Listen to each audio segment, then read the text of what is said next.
नमस्कार दोस्तों, आप सभी का स्वागत है मेरे YouTube चैनल में। पुरुषोत्तम मास शुरू हो गया है। पुरुषोत्तम मास का पहला अध्याय मैं आज आपको बताने वाली हूँ। इस अध्याय को पढ़ने से या सुनने से आपकी सभी मनोकामनाएं पूरी हो जाती है। लेकिन अध्याय शुरू करने से पहले मैं आपसे एक विनती करती हूँ कि आप चैनल पर नए हों तो चैनल को लाइक कीजिए और सब्सक्राइब कीजिए। चलो तो सुनते हैं अध्याय पहला। कल्पवृक्ष के समान भक्तजनों के मनोरथ को पूर्ण करने वाले वृंदावन की शोभा के अधिपति, अलौकिक कार्यों द्वारा समस्त लोक को चकित करने वाले वृंदावन बिहारी पुरुषोत्तम भगवान को नमस्कार करती हूँ। नारायण नर नरोत्तम तथा देवी सरस्वती और श्री व्यास जी को नमस्कार। जय की इच्छा करती हूँ। यज्ञ करने की इच्छा से परम पवित्र नैमिषारण्य में आगे कहे गए बहुत से मुनि आए, जैसे असित, देवल, पैल, सुमंतु, पिपलायन, सुमति, कश्यप, जाबाली, भृगु, अंगिरा, वामदेव, सुतीक्ष्ण, क्षरभंग, पर्वत, आपस्तंभ, मांडव्य, अगस्त्य, कात्यायन, रथितर, ऋभु, कपिल, रैभ्य, गौतम, मृदुल, कौशिक, गालव, कृतु, अन्नी, प्रभु, त्रित, शक्ति, बधु, बौधायन, वसु, कौंडियन, पृथु, हरित, शिष्यों के सहित ये सब ऋषि अंगों के सहित वेदों को जानने वाले ब्रह्मनिष्ठ, संसार की भलाई तथा परोपकार करने वाले, दूसरों के हित में सर्वदा तत्पर, श्रोत स्मार्त कर्म करने वाले, नैमिषारण्य में आकर यज्ञ करने को तत्पर हुए। इधर तीर्थ यात्रा की इच्छा से सूत जी अपने आश्रम से निकले और पृथ्वी का भ्रमण करते हुए उन्होंने नैमिषारण्य में आकर शिष्यों के सहित समस्त मुनियों को देखा। संसार समुद्र से पार करने वाले उन ऋषियों को नमस्कार करने के लिए पहले से जहाँ वे इकट्ठे थे वही प्रसन्नचित्त सूत जी भी जा पहुँचे। इसके अनंतर पेड़ की लाल छाल को धारण करने वाले प्रसन्न मुख, शांत, परमार्थ विशारद, समन्न गुणों से युक्त, संपूर्ण आनंदों से परिपूर्ण, ऊर्ध्व पुंडगारी, राम नाम मुद्रा से युक्त, गोपी चंदन मृत्तिका से दिव्य शंख चक्र का छापा लगाए, तुलसी की माला से सुशोभित, जटा मुकुट से भूषित, समस्त आपत्तियों में रक्षा करने वाले, अलौकिक चमत्कार को दिखाने वाले, भगवान के परम मंत्र को जपते हुए समस्त शास्त्रों के सार को जानने वाले, संपूर्ण प्राणियों के हित में संलग्न, जितेंद्रिय तथा क्रोध को जीते हुए जीवन मुक्त जगतगुरु श्री व्यास की तरह और उन्हीं की तरह निष्पृह आदि गुणों से युक्त उनको देख उस नैमिषारण्य में रहने वाले समस्त महर्षिगण सहसा उठे खड़े हुए। विविध प्रकार की विचित्र कथाओं को सुनने की इच्छा प्रकट करने लगे। तब नम्र स्वभाव सूत जी प्रसन्न होकर सब ऋषियों को हाथ जोड़कर बारंबार दंडवत प्रणाम करने लगे। ऋषि लोग बोले, हे सूत जी, आप चिरंजीवी तथा भगवत भक्त हो। हम लोगों ने आपके योग्य सुंदर आसन लगाया है। हे महाभाग, आप थके हैं, यहाँ बैठ जाइए। ऐसा सब ब्राह्मणों ने कहा। इस प्रकार बैठने के लिए कहकर जब सब तपस्वी और समस्त जनता बैठ गई, तब विनयपूर्वक तपोरुद्ध समस्त मुनियों से बैठने की अनुमति लेकर प्रसन्न होकर आसन पर सूत जी बैठ गए। तदनंतर सूत को सुखपूर्वक बैठे हुए और श्रम रहित देखकर पुण्य कथाओं को सुनने की इच्छा करने वाले समस्त ऋषि यह बोले, हे सूत जी, हे महाभाग, आप भाग्यवान हैं। भगवान व्यास के वचनों के हार्दिक अभिप्राय को गुरु की कृपा से आप जानते हैं। क्या आप सुखी तो हैं? आज बहुत दिनों के बाद कैसे इस वन में पधारे?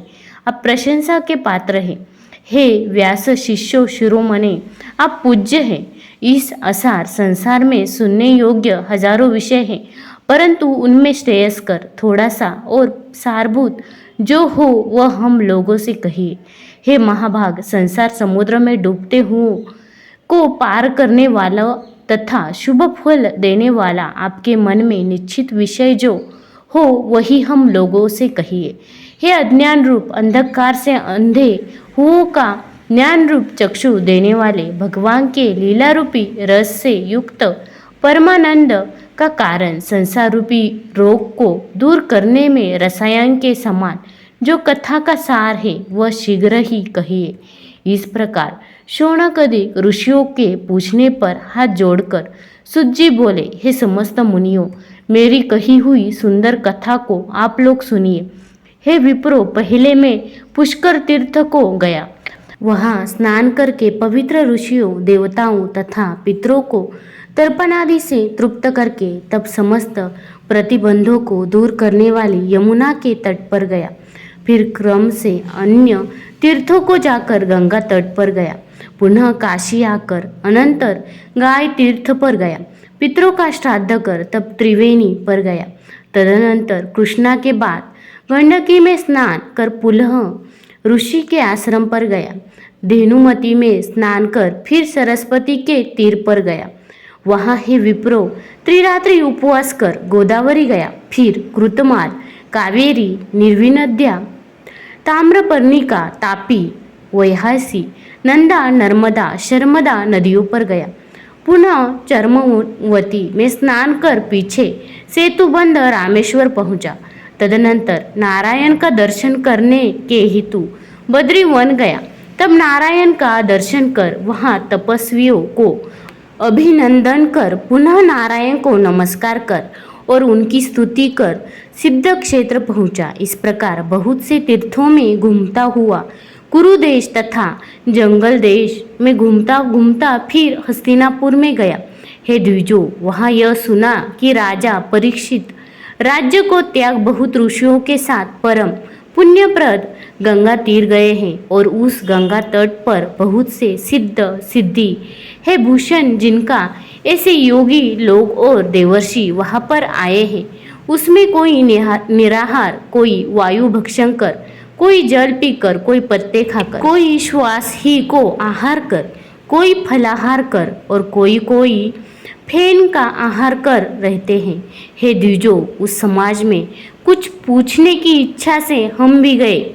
वहाँ ब्रह्मस्वरूप भगवान महामुनि व्यास के पुत्र, बड़े तेज वाले, बड़े प्रतापी श्री कृष्ण के चरण कमलों को मन से धारण किए हुए श्री शुकदेव जी आए। उन 16 वर्ष के योगीराज शंख की तरह कंठ वाले, बड़े लंबे चिकने बालों से घिरे हुए मुख वाले, बड़ी पृष्ठु कंधों की संधि वाले, चमकते हुए कांति वाले, अवधूत रूप वाले, ब्रह्म रूप थूकते हुए लड़कों से घिरे हुए मक्षिकाओं से जैसे मस्ती हस्ती घिरा रहता है, उसी प्रकार धूल हाथ में ली हुई स्त्रियों से घिरे हुए सर्वांग धूल रमाए महामुनि शुकदेव को देख सब मुनि प्रसन्नतापूर्वक हाथ जोड़कर सहसा उठकर खड़े हो गए।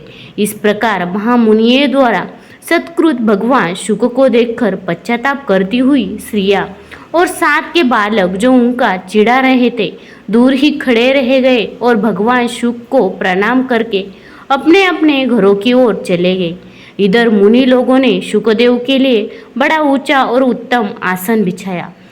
उस आसन पर बैठे हुए भगवान शुक को कमल की कर्णिका को जैसे कमल के पत्ते घेरे रहते हैं, उसी प्रकार मुनि लोग उनका घेर पर बैठ गए। यहाँ बैठे हुए ज्ञानरूप महासागर के चंद्रमा भगवान महामुनि व्यास जी के पुत्र शुकदेव ब्राह्मण द्वारा की हुई पूजा को धारण कर तारागणों से घिरे हुए चंद्रमा की तरह शोभा पा रहे थे। इति ब्रह्मणारदिये श्री पुरुषोत्तम महात्म्य प्रथम अध्याय समाप्त। हरि शरणम। आपको ये वीडियो अच्छा लगा हो और आप और भी वीडियो देखना चाहते हो तो इस चैनल को लाइक कीजिए और सब्सक्राइब कीजिए। शुक्रिया।